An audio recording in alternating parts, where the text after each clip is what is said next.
नमस्कार, यह है सनातनी आवाज़ और मैं हूँ आपके साथ तनु शर्मा। सनातनी आवाज़ में आप सबका स्वागत है। आज का विषय है जगन्नाथ रथ यात्रा क्यों की जाती है सोने की झाड़ू से सफाई, क्या है रथ की रस्सी छूने की मान्यता। भगवान जगन्नाथ की रथ यात्रा में दुनिया भर के श्रद्धालु उड़ीसा आते हैं। सनातन धर्म की इस महान रथ यात्रा की परंपरा के पीछे क्या कारण छुपा हुआ है, आइए आज बात करते हैं। उड़ीसा राज्य की विश्व प्रसिद्ध धार्मिक नगरी पुरी में आज 27 जून को भगवान श्री जगन्नाथ की वर्ष 2025 की भव्य रथ यात्रा का आयोजन किया जाएगा। लाखों श्रद्धालु इस दिव्य आयोजन में भाग लेने के लिए देश विदेश से पुरी पहुंच चुके हैं। प्रशासन ने सुरक्षा व्यवस्था के पुख्ता इंतजाम किए हैं, जबकि पुलिस बल हाई अलर्ट पर है। शाम 4 बजे तक सभी धार्मिक अनुष्ठान पूरे होने के बाद भगवान बलभद्र, देवी सुभद्रा और भगवान जगन्नाथ की रथ यात्रा विधिवत रूप से प्रारंभ होगी। 11 जून को स्नान पूर्णिमा के दिन स्नान अनुष्ठान के बाद भगवान के दर्शन बंद कर दिए गए थे। अब इतने दिनों बाद भगवान रथ पर सवार होकर अपने भक्तों को दर्शन देंगे।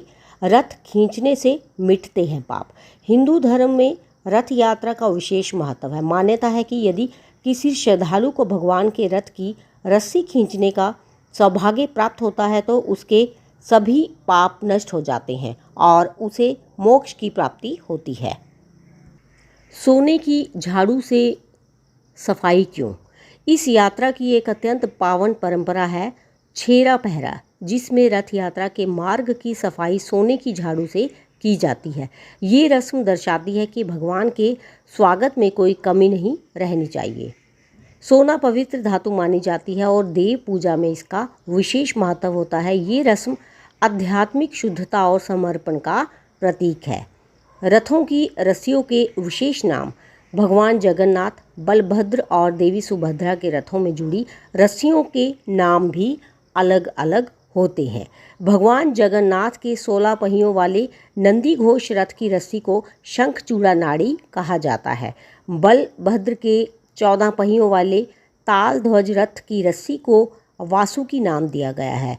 देवी सुभद्रा के 12 पहियों वाले पद्म ध्वज रथ की रस्सी को स्वर्णचूड़ा नाड़ी कहते हैं। इन रस्सियों को छूना और खींचना अत्यंत पुण्यदायक माना जाता है। रथ यात्रा की पौराणिक कथा क्या है?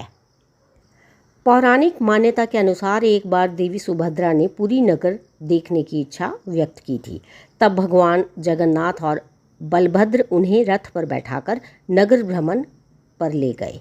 यात्रा के दौरान वे अपनी मौसी के मंदिर गुंडीचा मंदिर में 7 दिन के लिए ठहरे।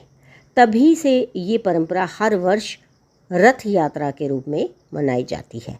यात्रा पुरी के जगन्नाथ मंदिर से शुरू होकर गुंडीचा मंदिर तक जाती है, जहां भगवान कुछ दिन विश्राम करते हैं और फिर वापस मंदिर लौटते हैं। तो दोस्तों, आज बस इतना ही। मुझे दीजिए अनुमति, फिर मिलती हूँ। धन्यवाद।